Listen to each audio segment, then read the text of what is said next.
Hello বন্ধুরা, welcome back to my channel Mithun Mampi ব্লগে তোমাদের সকলকে ওয়েলকাম। কেমন আছো তোমরা সবাই? আশা করি তোমরা সবাই ভালো আছো।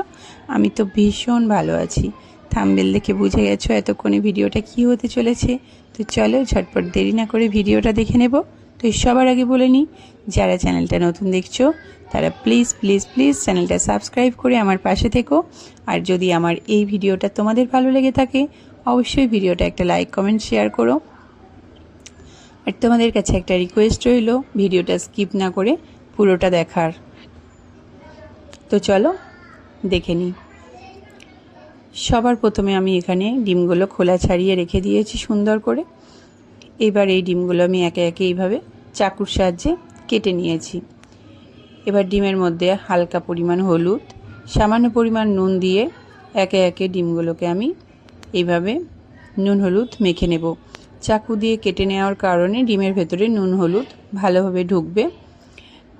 তো হয়ে গেছে আমার প্রত্যেকটা ডিমকে সুন্দর করে নুন হলুদ মাখানো। এবার কড়াইয়ে আমি পরিমাণ মতো তেল নেব।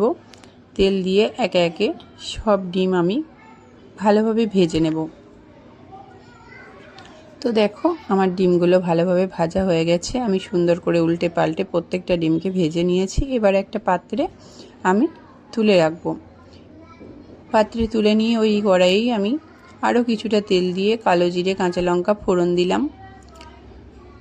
পেঁয়াজ আদা রসুনের পেস্ট দিয়ে হলুদ গুঁড়ো, লঙ্কা গুঁড়ো, জিরে গুঁড়ো, সামান্য পরিমাণ চিনি আর স্বাদ মতো নুন দিয়ে ভালোভাবে মশলা আমি কষিয়ে নিলাম। মশলার গা থেকে তেল ছেড়ে দিয়েছে। এবার আমি জল অ্যাড করে দিলাম।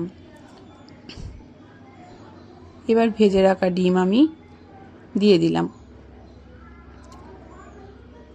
একটু নাড়াচাড়া করে কুচিয়ে রাখা ধনেপাতা দিয়ে 2 থেকে 3 মিনিট মতো চাপা দিয়ে আমি রান্নাটা হতে দিলাম।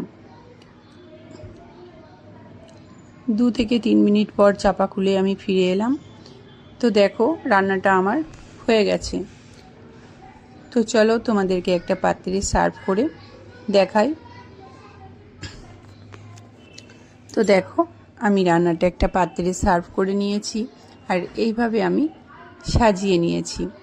তো কেমন হয়েছে আজকের ভিডিও অবশ্যই কমেন্ট বক্সে জানাবে। আর আমার ভিডিওটা যদি তোমাদের ভালো লেগে থাকে একটা লাইক কমেন্ট শেয়ার করে দেবে। আর অবশ্যই জানাবে তুমি কোথা থেকে আমার ভিডিওটা দেখছো।